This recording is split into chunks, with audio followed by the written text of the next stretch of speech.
All persons who anticipate speaking on any public hearing item must fill out an oath card to be heard on that agenda item and sign the oath contained therein. These cards are located on the table nearest to the entrance of the council chamber and may be obtained from the recording secretary. This meeting may be conducted in accordance with the procedures adopted in Resolution 24-1997.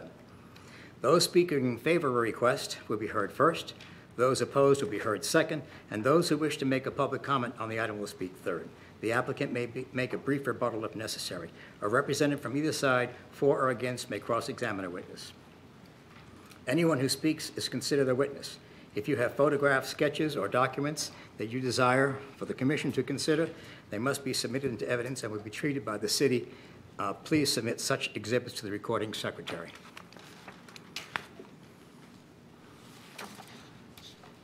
Darcy, do we have a quorum? Oh, roll call, I'm sorry. Roll call, please. Chairman Williams. Vice Chairman Shavir. Here. Secretary Chambers. Here. Member Baker. Here. Member Taylor. Member Severs. Here.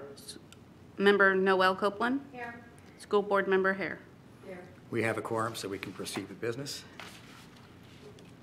Staff? Approval of the minutes. Next meeting, sorry.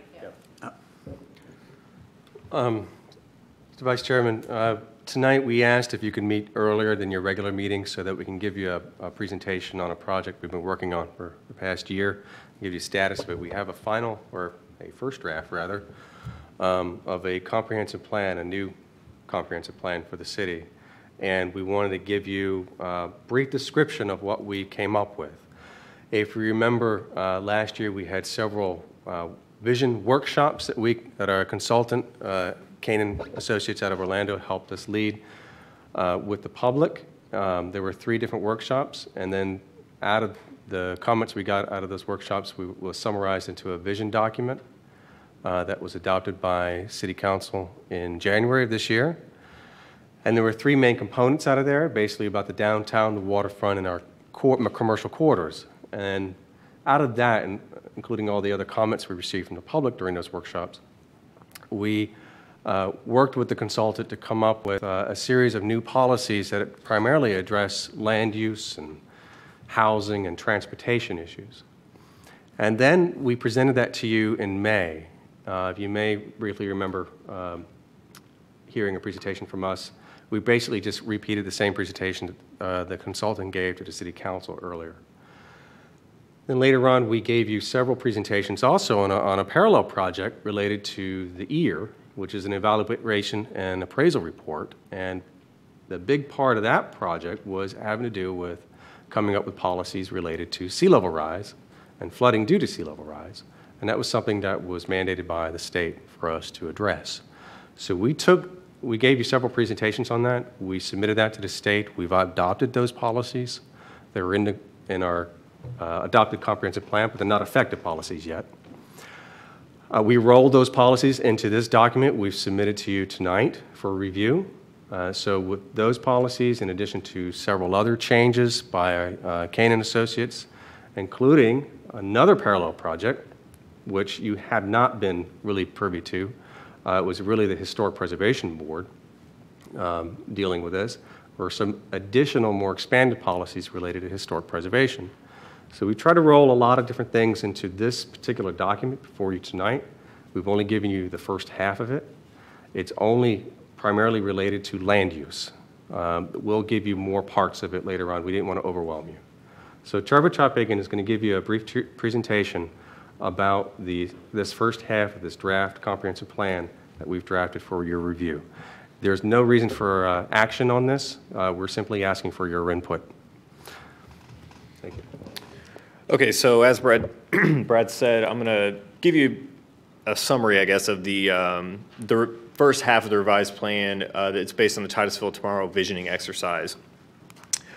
And so just to give you background, as Brad kind of did, basically we started this process back in 2016 with reorganizing the land development regulations for the city. The second step in that was the visioning effort that was done by Canaan and Associates. And then the third step now is to basically update the comprehensive plan consistent with the changes that were done as part of the evaluation and appraisal report and the visioning effort that was done and adopted in January of this year.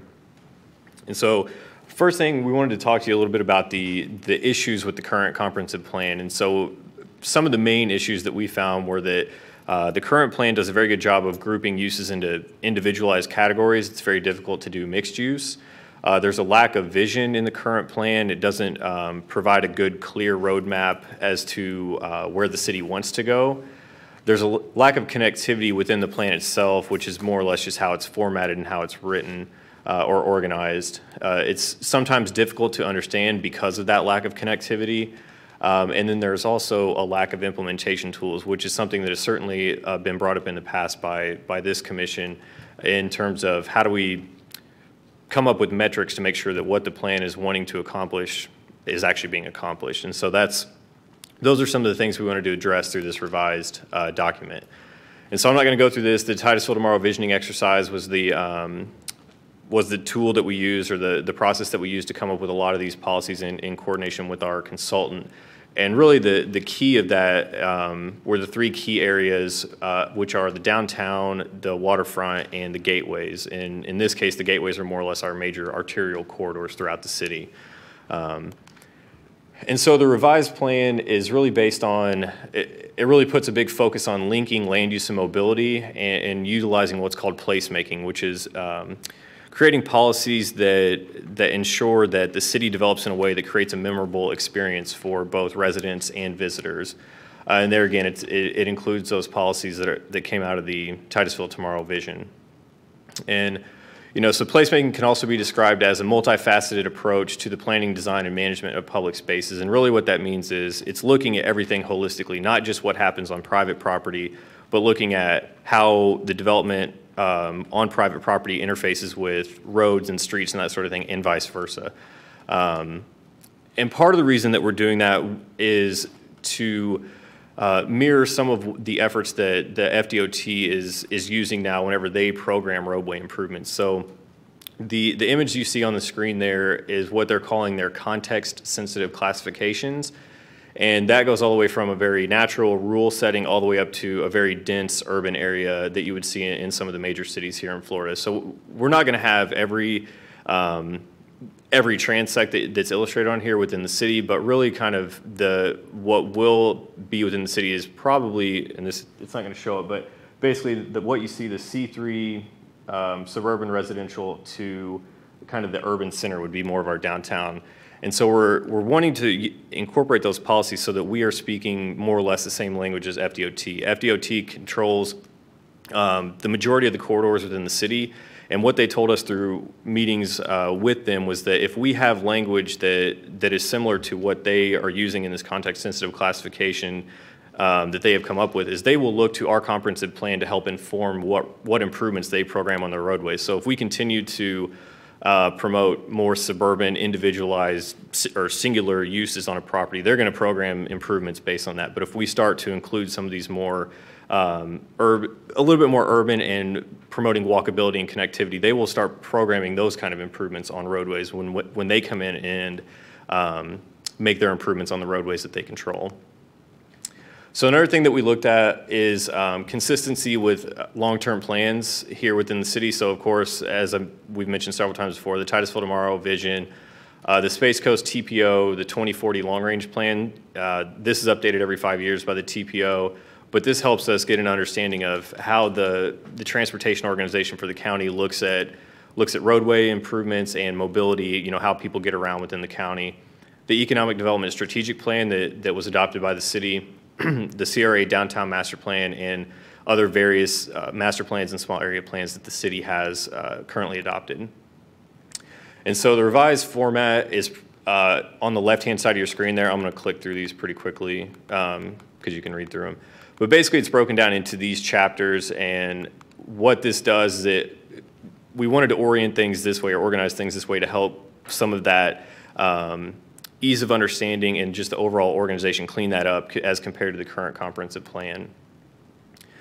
So the introduction is pretty self-explanatory. It includes just an introduction to the plan, how the plan is organized, and how to use the plan. one thing that we wanted to include in here is a vision for the comprehensive plan, and this is based on the visioning effort that was done by our consultant, and this focuses on the three main areas, which are the downtown, the waterfront, and the gateways. And so this is what we've proposed. It kind of hits the highlights of what came out of the visioning effort, and we felt that this kind of cleans up one of those issues that we found, which was that the current plan doesn't do a whole lot in the way of establishing a clear picture of where the city is going. The second portion of the plan focuses on people, and so this is a community profile: who makes up the city, the demographics, the infrastructure.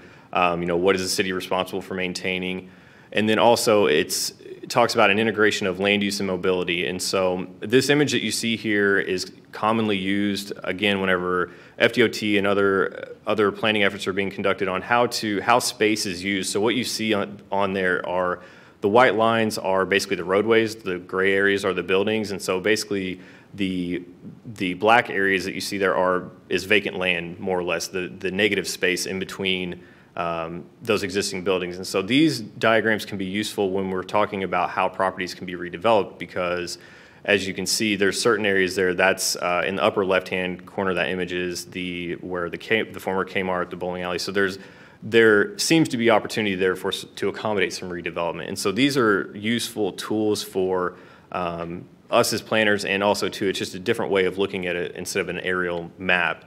And so we wanted to include these because these inform those decisions of land use and how transportation affects that. The second and third parts of the people portion of the plan, again, we wanted to summarize and include in there a description of the vision, so it wasn't just a separate document that wasn't included in the plan. And the third portion is growth trends. And what we've found is that based on approximately the Bieber medium population projections, to 2040, we're looking at approximately 66,000 people. So that's a pretty significant increase over what the city population is today. And so when we're looking at land use, we're looking at those strategies on how to accommodate that growth that's projected to be coming in the future. And so that brings us into the third portion of the plan, which is places. And so this is where the future land use goals, objectives, and policies are located. They're broken down into the segments you see there, and you're going to see a lot of commonalities, again, where we focus on things like the downtown, the waterfront, the gateways, neighborhoods, coastal management, which deals, as Brad said, with the flooding due to sea level rise, those sorts of policies, and the historic preservation that the Historic Preservation Board had been working on. And probably the biggest change is the reorganization and simplification of our current future land use map. So we currently have 20 different land use categories. That includes 5 different residential districts, a couple industrial districts. And so what we really tried to do is simplify these districts in a way that made sense based on the physical infrastructure in the city and how the city has developed up to this point in time. And I'll show you a series of maps here to help explain that.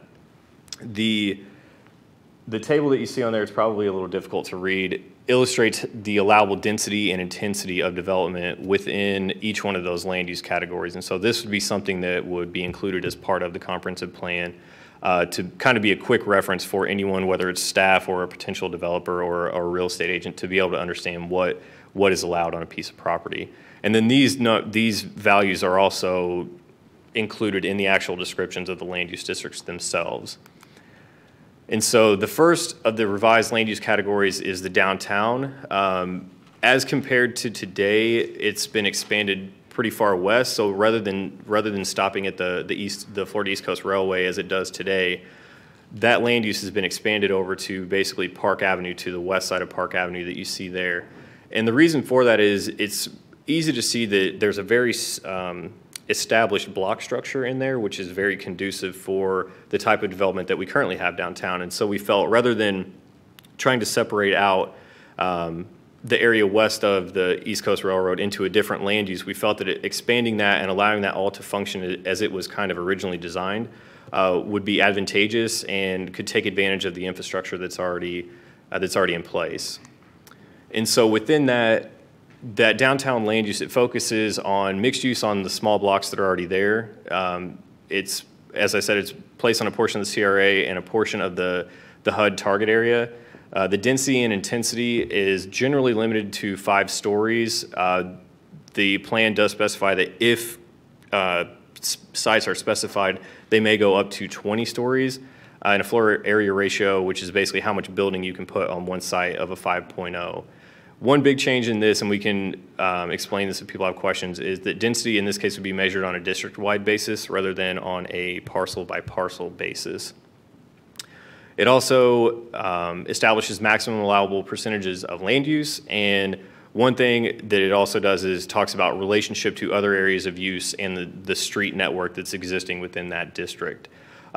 This general format is followed for every individual land use district, and there again, we were trying to make this easy to understand for a novice or for someone who doesn't deal in reading through a comp plan every day, as most people don't.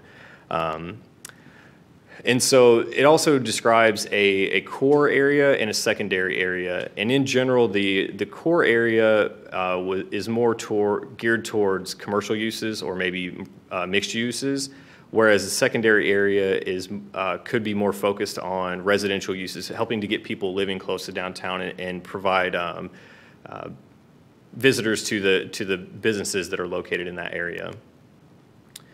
The next land use is the Gateway Corridor, and this is applied, as it kind of implies, to the majority of the corridors throughout the city. So the US 1, Hopkins Avenue, 50, Garden Street, South Street, those are the generalized areas where this Gateway Corridor land use would be applied. And the reason for that is currently we allow a variety of residential and commercial uses along these corridors. However, if someone wants to take a vacant piece of property and develop residential on it, if it currently has a commercial land use on it, that residential development's not allowed, even though it would probably be appropriate there because we have already an established mix of residential and commercial uses. So rather than require someone to come in and do a comprehensive plan amendment, if they wanted to change those uses, we would take that step away. They would still be required to make sure whatever development they are proposing is consistent with the zoning code, so it may require rezoning, but it wouldn't require a comprehensive plan amendment. So again, we're trying to take a long-term view at what actually happens along these corridors to kind of reduce some of those comp plan amendments that currently come in. The neighborhood center is the purple areas that are illustrated there on the map, and what those are intended to be are areas that can support some commercial, as they currently do. Most of these are where the former Publix was. It's now the Legacy Charter School. Where the Winn-Dixie Plaza is at Barna and Harrison. Those plazas that are sometimes in decline and could maybe benefit from some residential development or just redevelopment in general, opening up the door a little bit to allow a mix of uses where it's currently just limited to commercial. And the purpose of that is there again to accommodate that development and that potential population expansion that we're projecting over the next 20 years. The neighborhood land use, which is the yellow color there on the map, is basically all the established single-family neighborhoods throughout the city. We felt that recognizing those and giving those protections were important, and I'll explain how we intend to do that here in a few slides. But in general, these are single-family neighborhoods with maybe some very limited multifamily if some is already there, and again is to protect and to foster those single-family neighborhoods that are within the city. The Research and Manufacturing District is more or less focused just around the Space Coast Regional Airport, which is more or less where all of the industrial, or the majority of the industrial land use already is within the city. And the land use district is set up to accommodate large employment centers, so your industrial users, potentially maybe corporate headquarters, those sorts of things, but this is intended to accommodate the bigger employers and the like aerospace industry, that sort of thing, and recognize the area of the city that it's already in, which is basically south of Columbia Boulevard down to the southern city limits line, with the exception of the yellow area that you see there, which is the Willow Creek development, which was approved, or at least the first phase of it was approved, I think in 2017, early 2017. The last 3 land uses are civic, recreation, and conservation. So here what you see, the big area of blue would be the civic designation. So in this case, the civic designation would be applied to the city's water treatment plant, the Arthur Dunn Air Park, and some of those type of bigger citywide serving facilities. The recreational land use would be applied to things such as Chain of Lakes Park, the bigger regional parks. It's not intended to be applied to every little individual neighborhood park because we felt that a park could go really in any land use, so why would we specifically call it out everywhere there's a park? And then the conservation land use will remain as currently exists today. So that's based on 1988 National Wetlands Inventory data. So the areas that are currently illustrated as conservation on our land use map today will maintain that conservation land use as we move forward through this process. And then the last piece that we have isn't technically a land use category, but it is a land use overlay. And this applies to the waterfront. It's called the waterfront overlay. And this includes policies for things such as maintaining and increasing public access to the waterfront, encouraging trails, additional park space if that's feasible. And it also includes things such as maybe coming up with programs to incentivize private development to allow public access to the waterfront in exchange for some other kind of incentive, whether it's maybe additional units or things like that. We haven't come up with those programs yet, so the policies are just encouraging us to create those programs. So we don't really have specifics on that at this time. So as I mentioned before, that neighborhood land use is intended to protect the existing single-family neighborhoods within the city. And the tool that we are recommending to accomplish that is called the maximum allowable density map. And so essentially what that would do is the residential density that's currently allowed today, let's say within your neighborhood, would basically be frozen, and that's what you would be allowed to do into the future. And if someone ever wanted to change that, they would have to come in and request a comprehensive plan amendment, which would of course go through the typical public hearing process.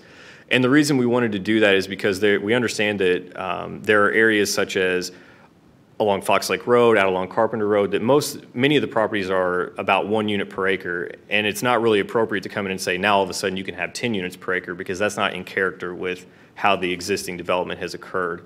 And so this maximum allowable density map would freeze that density in order to protect those existing neighborhoods. So all of a sudden you wouldn't have people dividing up lots and building smaller homes or homes that don't necessarily fit in with the existing residences and structures in the area.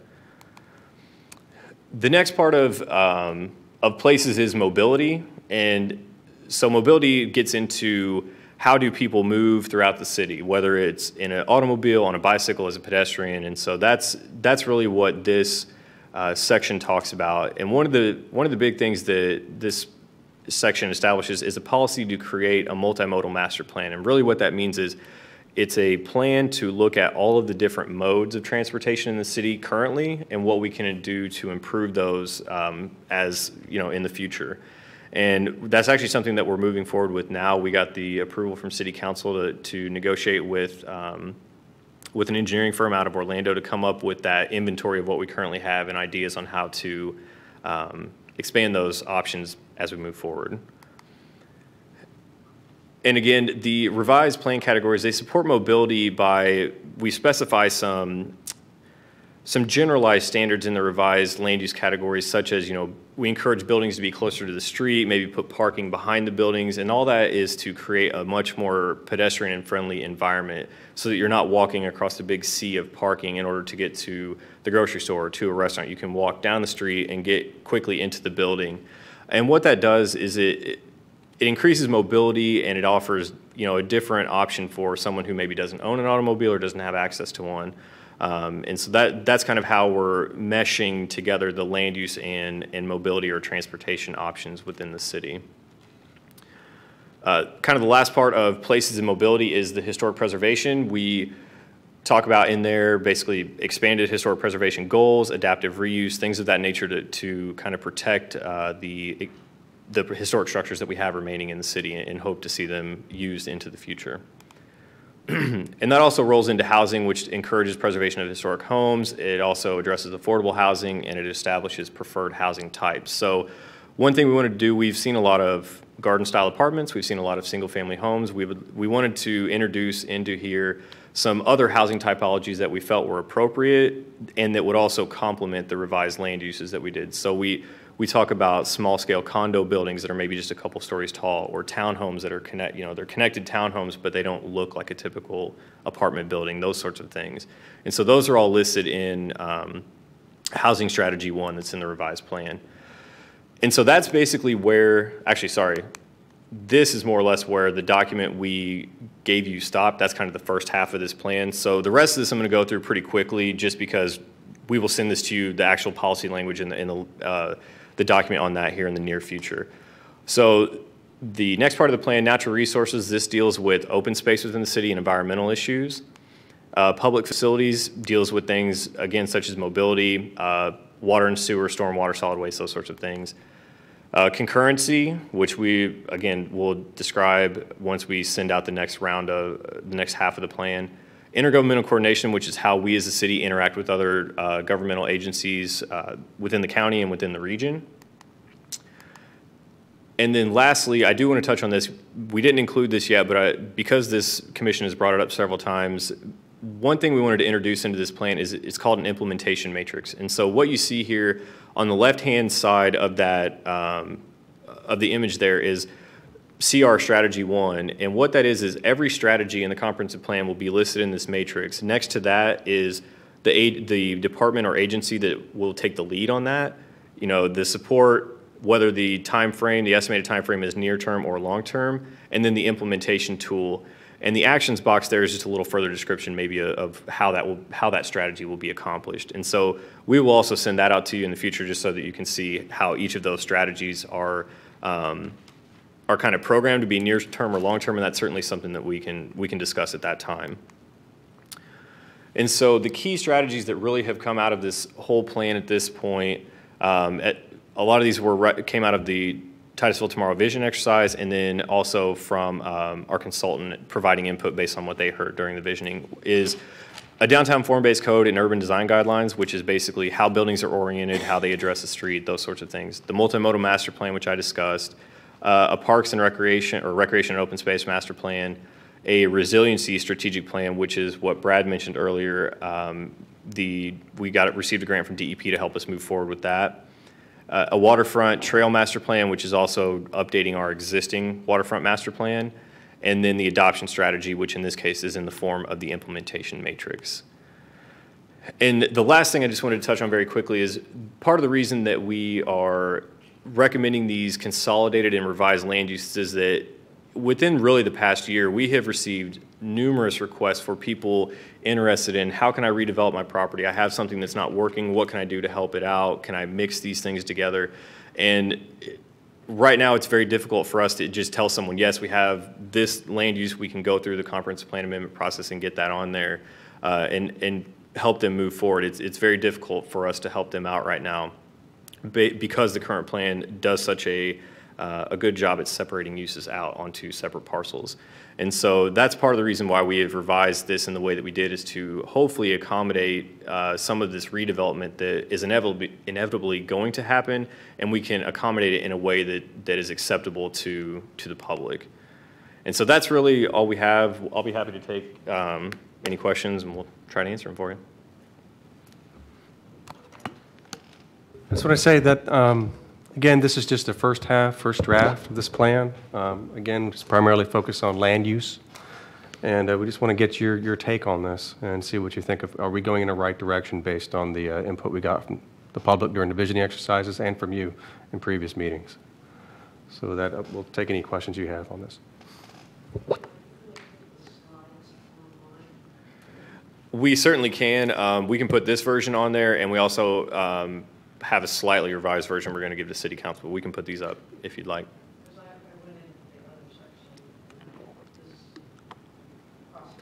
Yeah.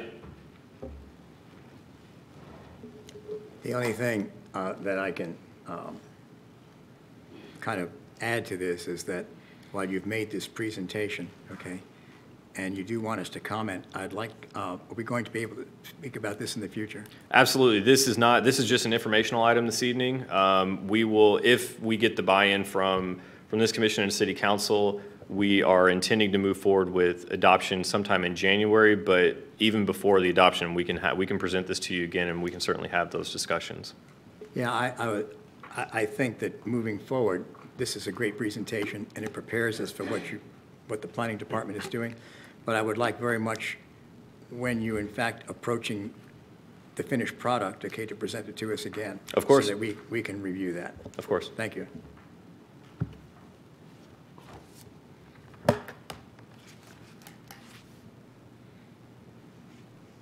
Mr. Severs.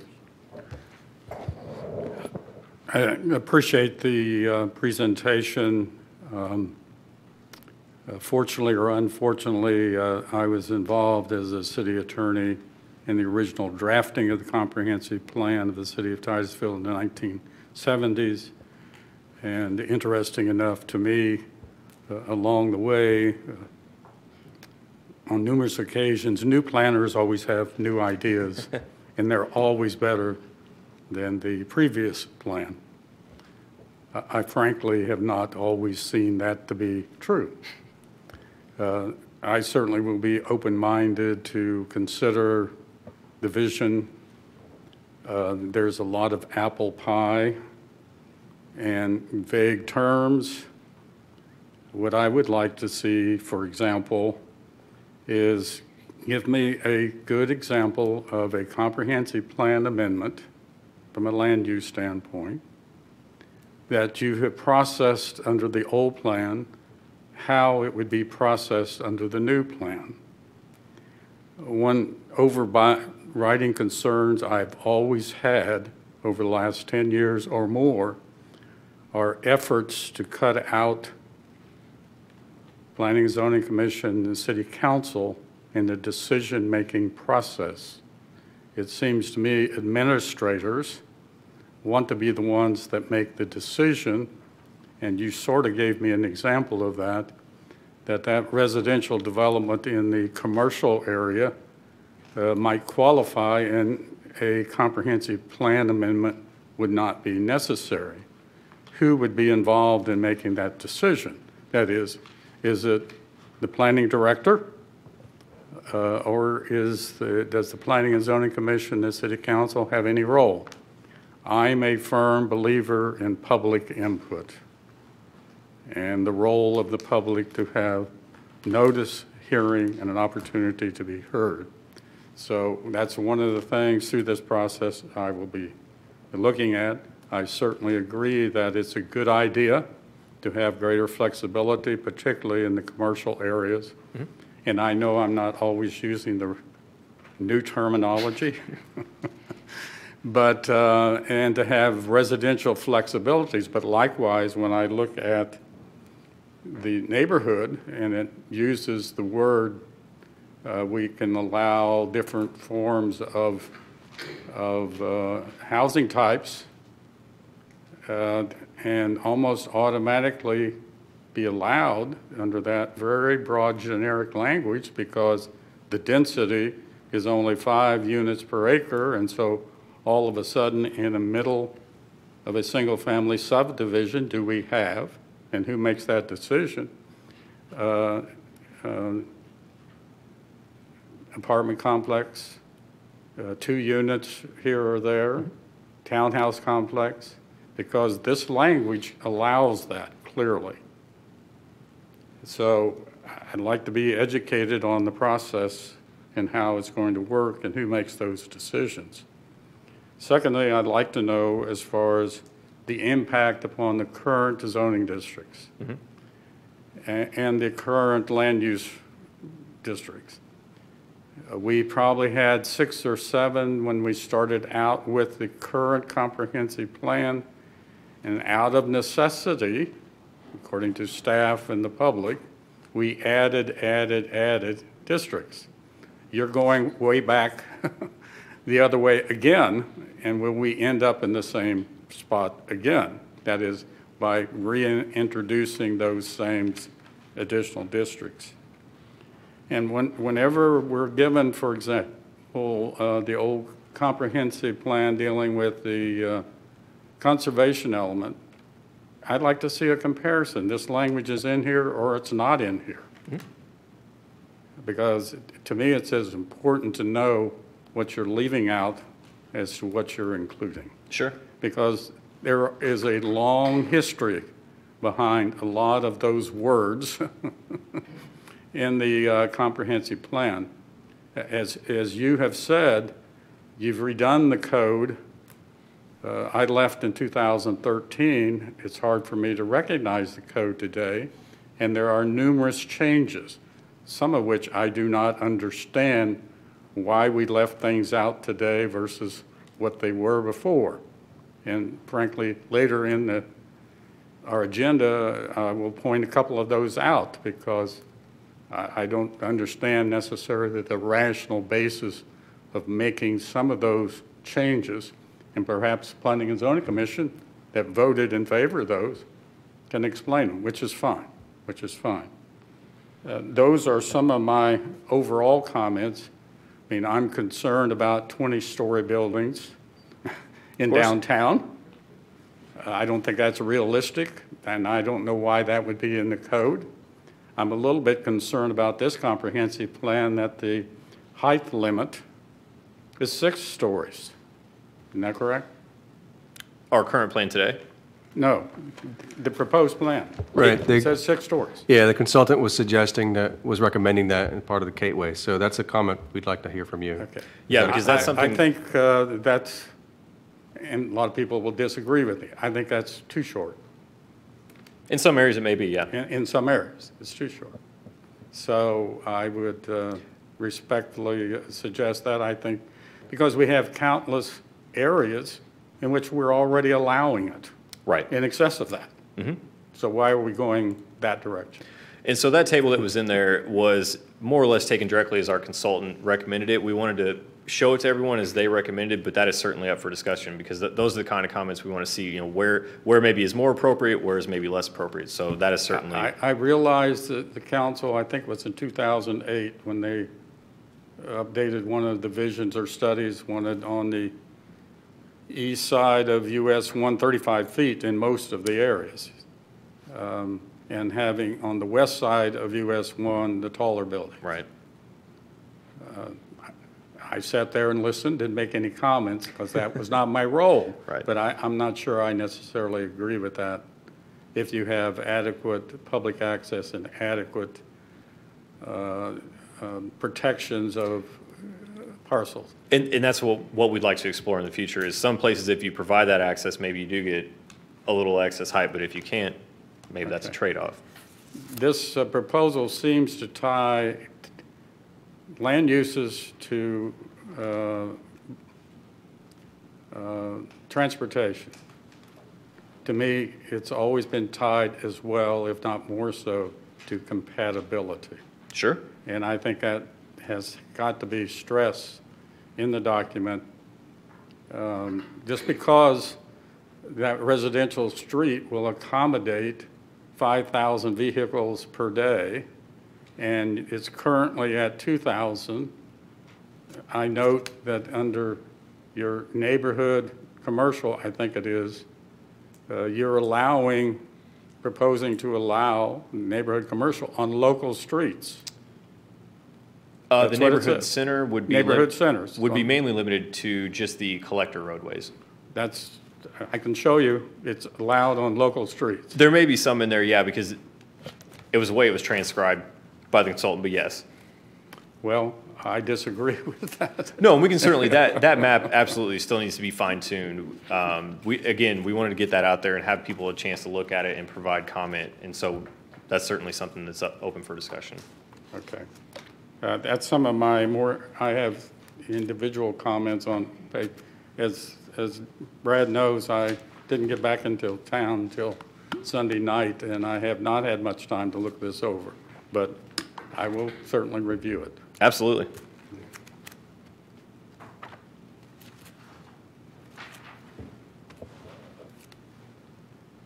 Any other comments from the commission? I do have, didn't we at one time discuss building heights to limiting the heights on US 1 and increasing the heights on Hopkins, That I'm not the sure. west side of Hopkins? That probably happened before I started working here. I know that height has been discussed many times in the past. It's actually going to be discussed tonight by you all again. So, but yeah, there's been several plans, the US 1 corridor plan, the waterfront master plan, they all talk about different ways to manage height, not just along the waterfront, but sometimes across the entire city. And so what you're specifically referring to, I'm not sure, to be honest. Because we were at one time talking about perhaps the malls that we have in town here might disappear, and perhaps those would be used for residential development. Sure. And so people were concerned about the height of what you could put there. Of course. And I was just wondering if staff has addressed, has staff looked at what the city would look like under these different scenarios in terms of building height, if you're looking just, starting with Hopkins Avenue going west, or whether you're going to allow it on the west side of US 1. On a parcel by parcel basis, no, we have not looked at that level of detail as part of this. The comprehensive plans more or less, provides that general guidance, and we could certainly review those sorts of details at a later date or maybe through this process. But as of today, no, we have not looked at it on a parcel by parcel basis. The only reason I bring that up in terms of a concept, I think early on, the reason that we do this, we go through this process, is so that we have a vision of what we may want the city to look like in the future. And my point is that we need to start early. Sure. So that when someone comes in with a grand project and you're faced with whether you want to allow these heights above a certain height, say 5 stories, 7 stories, or 10, whatever it happens to be, you want to be prepared to have that developer that wants to come in, he needs to know ahead of time what he can and cannot do. Sure. Otherwise, if he comes in and there is no set guidelines in terms of building heights, then he's going to feel free to push things around a little bit. And my point is that we've addressed this before, and I really think that we should lock it down.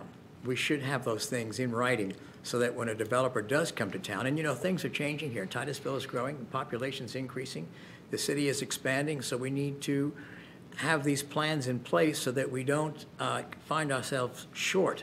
And some developer with his attorneys come in and says, well, you can't write the rules after the fact. So my point is I think we should address these issues now while we still have the chance, however it works. But I think that's something we really should do. The current comprehensive plan does not specify specifically height. What is being recommended by the consultant is some kind of standard here, guidance inside the comprehensive plan now, the new comprehensive plan, that says one particular zoning or land use district should have a maximum of X number of stories. Is that appropriate? So that's a question for you. Do you think that's appropriate to have something like that inside the comprehensive plan? Or should that be just something dealt with in an update to our zoning code? Because you can always be more stringent than what the comprehensive plan allows in the land development regulations. Just because in general 5 stories may be appropriate in an area, if there's a neighborhood that needs protecting, maybe that zoning district only allows 2 or maybe 3, whatever's appropriate for it. And so, yeah, I think what Brad's getting at is, do you think in general it's a good guideline to include in the plan a maximum height for these generalized land use districts? Yeah, I think that we should, as a commission, I think we should make that decision. I don't know if we want to make a decision tonight, but I think that needs to be in place, because once you open up the barn door, or if there's no barn door there, then you're stuck. You can't, if a developer comes in and says, okay, I want to put a 15-story building on US 1, and there's nothing, no guidelines in place or no specifics about what he can and cannot do, and he's going to say, hey, it's too late. I'm here, and this is what I want to do. So my point is, I think that we should really do that now. And I thought, quite frankly, we discussed this previously, and we were going to be working on this. I recollect that we were talking about building height on US 1, building height on Hopkins, and working those building heights up as we're going west, as opposed to, I thought we brought something up like that. Not that I recall, but it may have been discussed in the past. I'm really not sure. So where does this leave us now? Where are we at? Excuse me, it sounds like you believe it's a good idea maybe to have some guidance inside the comprehensive plan related to height now. We're not asking for consensus on this, we're just asking for your verbal input on this. So that's a comment we'll consider in here inside this comprehensive plan. Again, it'll come back to you again. You'll see another version of this and have another opportunity to look at it. Yeah. Past, people want to protect the waterfront. That's a big thing here, and I really think there would be kind of an uproar. There was an uproar, you know, we built Harbor Point over there. You know, that really was, I mean, we went round and round with that, and people were really upset after the fact, but it was too late. So my point, let's not go down that road. Let's just plan now so that Sure. when these developers come to town, they know what to expect. And if they want to change it, well, they can come and ask for it, but we need to give them some baseline. All right, thank you. We have a member of the public who wants to speak on this item.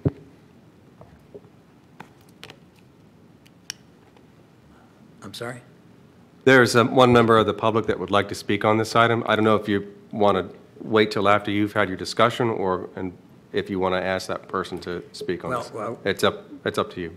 Has staff finished their presentation here? Yes, sir. Yeah, we'll take your comments, what we've heard so far, and we'll work on some revisions when we come back to you with another draft. Okay, thank you.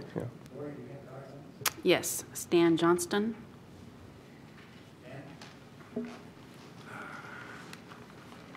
Good evening, Stan Johnson. I've been out of, my computer crashed some time ago, and this is the first time I've been involved in for a while.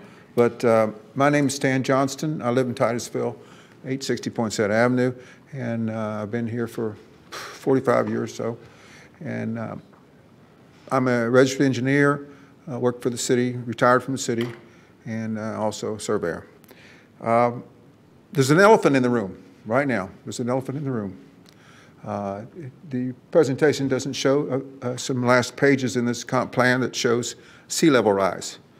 Now, and it appears, what I'm saying is that there's an elephant in the room because it appears that this plan that you're showing right now does not account for what's in the plan. And what's in the plan is a considerable rise of sea level in the year 2100. And I'm not saying it's correct. I do believe the sea level is rising, but the strategies and so forth that is in the comp plan did not allow for this. Like, for example, the flooding of sea rise. Are we going to build this? I mean, there's going to be flooding of some downtown area, streets and so forth like that, 82 years from now in the year 2100. So that appears to be the prediction, and maybe someone can put up that particular slide or the comp plan that you're viewing right now that shows that graph of the sea level rise. Anyhow, if you look at that, that's what I've looked at last week. My comments are preliminary. I've looked it over, but we've got some problems. I've talked with Brad Parrish about this, and also looked at sources, and it says that the sea level rise is 23.2 millimeters per year measured right now. And that's off of offshore of Daytona. And that's to the nearest thousandth of an inch, you know, thinner than a piece of paper. That's the measure. That's three significant figures, 2, 3, and 2, 23.2 millimeters. Now, the experts at NOAA and Corps of Engineers, they have developed some graphs to show what their forecast and predictions are for this. And that's what has been, I believe, presented to you before. Now, there's a problem with what we have now that's in this comp plan that you're looking right now, is that it shows the Corps and NOAA, they have a graph that shows the low and the high extreme predictions of forecasts to the year 2100. And there's a huge difference from the low prediction and the high prediction. And the thing is, if you can pick, when you get to a few years beyond today, like in the year 2100, you don't even have one significant figure. It's because we're talking about maybe from 7 inches or so, or 8 inches or so, in the low case, to a rise of maybe 5 feet or so. So that's in other words, we're off by, you can be off by a factor of not 100% or 200%, you could be off by over 500% in your approximation. So what they've, maybe, did they pick that slide there? So what I'm concerned about is that it appears that you're adopting what is called choose a scenario. In other words, you choose a high, intermediate, or something like that of these graphs.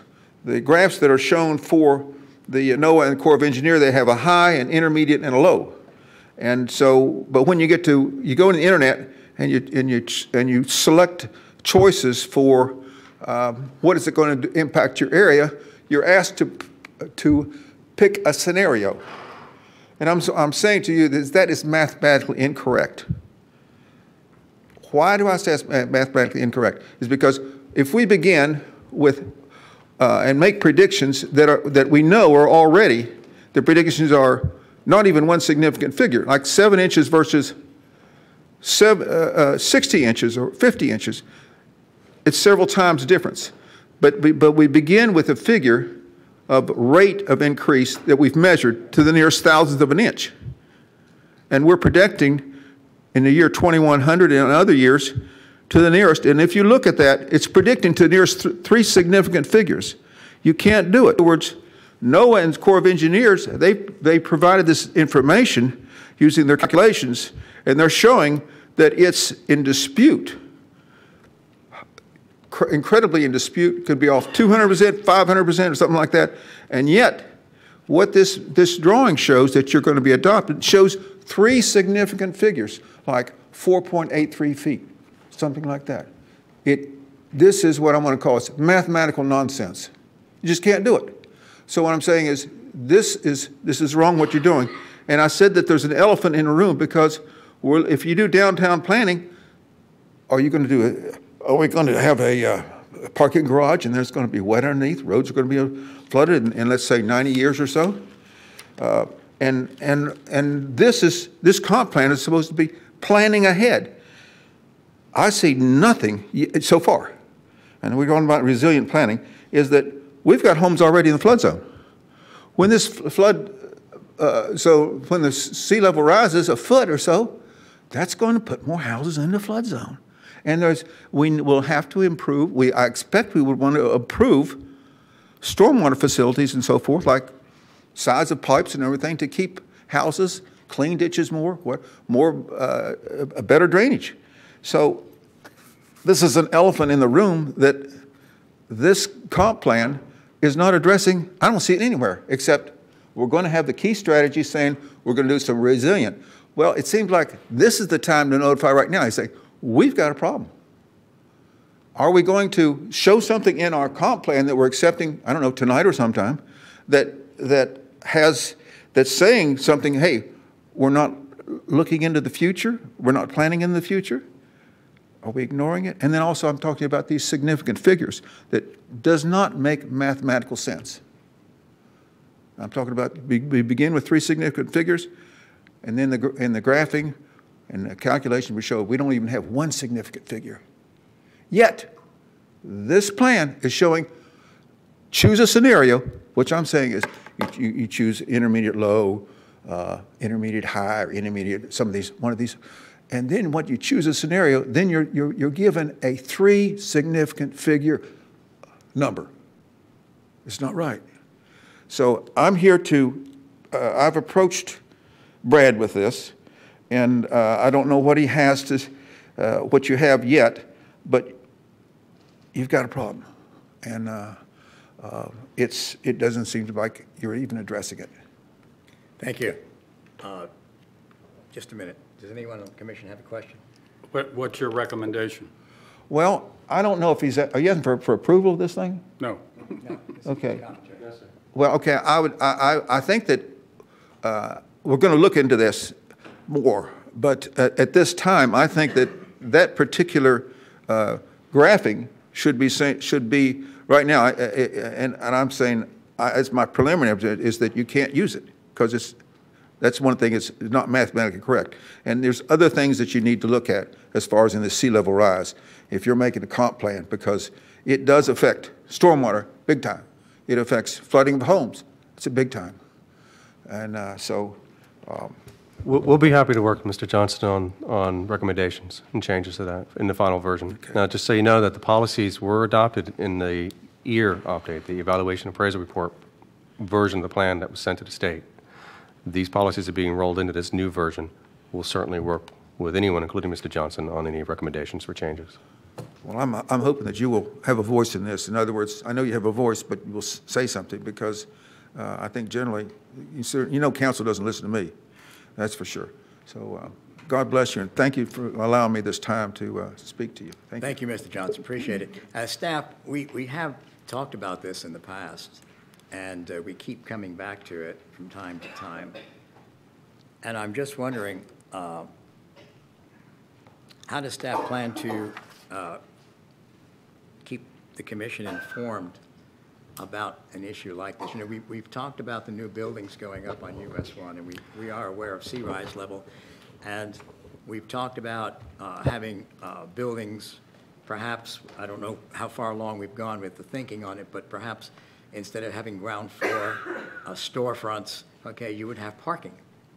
You would have buildings that would have parking underneath, so that if there is an extraordinary event, so to speak, and we wind up with water crossing US 1, that we don't have, catastrophic damage to buildings. So I don't know how far along staff is with this, but I don't think we should forget it. And Mr. Johnson, of course, is here to remind us of that. Mr. Johnson brings up very many valid points. Yes, we agree with a lot of things he's brought up. There's certainly a lot of uncertainty with the modeling that we use that was recommended by the state for us to do this.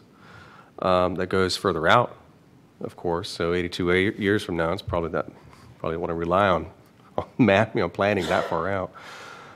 But it was helpful to inform some of the policies that we drafted to help meet the state requirements. Now, to help implement those policies, we are working with the Regional Planning Council on a more detailed vulnerability analysis. And in fact, I'd encourage you and anyone in the public to join us and the Regional Planning Council next Thursday on November 15th at a public meeting here in this room on that issue. And so hopefully they will help us, guide us through this issue and help implementing those policies. And hopefully by the summer of 2019, we'll have a better understanding and a better document that kind of tells us exactly what the issue is and how we can potentially address it. Since we've talked about this previously, I'm just curious, in the planning department,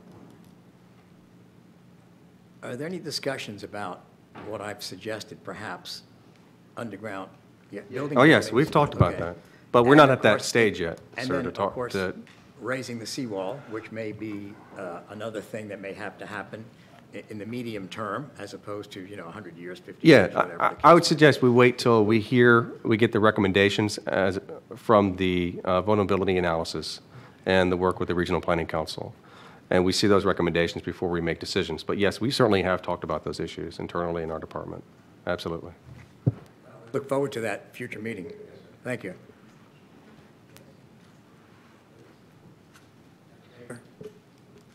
Thank you. I did want to go ahead and give you some comments also, since you were asking. I wanted to say that I'm very glad that you've added that you've expanded the downtown land use area. I think that's a great idea, and I really like the neighborhood center idea. But like Mr. Severs, I wouldn't want that to be put into existing neighborhoods. I think it's an excellent idea for along the gateway roads, and like you've already given the example of some of the old buildings, the little centers that are not doing well or hardly there.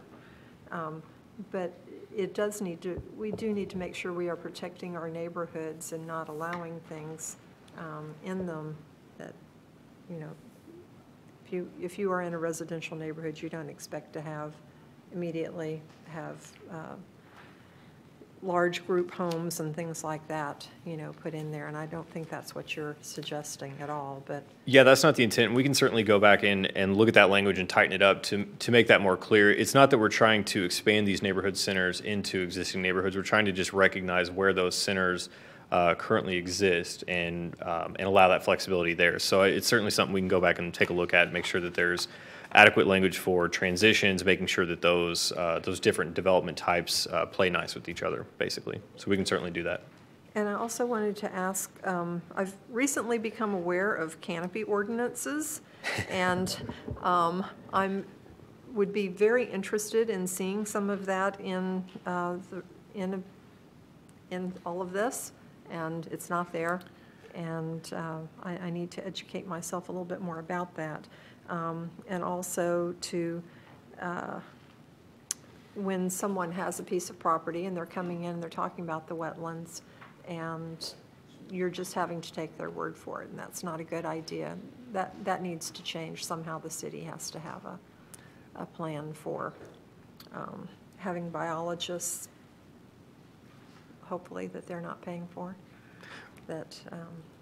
Sure, and so one thing that will be the policies that relate to environmental issues, open space, that sort of thing, will come in the next half, basically, that you all receive. And a lot of that hasn't changed a lot from what our current comp plan is. We tried to clarify how the procedure to verify wetlands and those sorts of things, and how that process of amending the land use map related to wetlands is accomplished.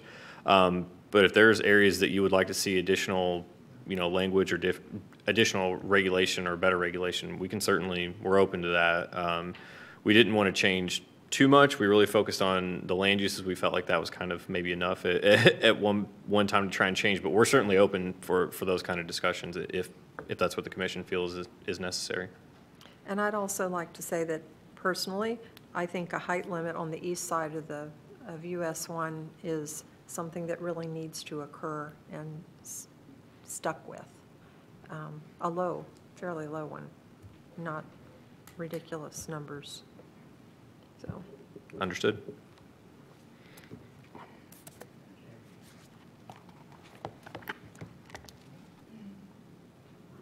I have a question on this height thing. Seems to me 4 or 5 years ago, we had already set building heights on US 1, and no more than 35 feet on the west side, and maybe up to 40 with spirals or aerials or something. None on the east side. That's what I have paperwork at home that we already okayed that a long time ago, 4 or 5 years ago.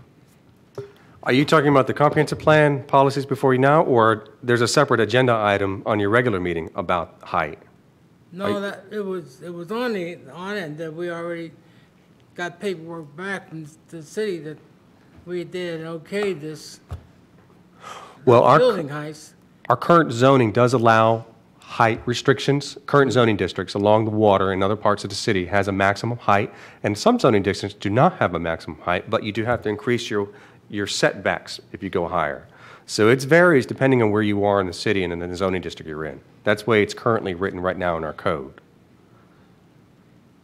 Okay. But I do have an exhibit for you on that agenda item that's going to come before you at your regular meeting that Yeah. kind of describes that. Okay. Okay.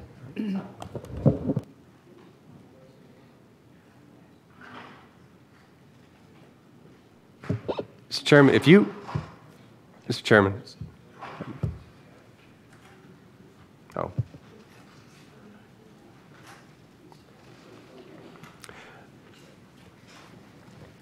Mr. Chairman. There's no more cards. I just want to say that unless you have any more questions, we can certainly take any more comments, even individually if you like as well. Yeah. Or I can bring this up at another time and we can do a real brief description of another part of this as well, if you'd like. But unless you have any more questions, I wanted to ask, we want to thank you for coming here so early at 5 o'clock to hear this presentation.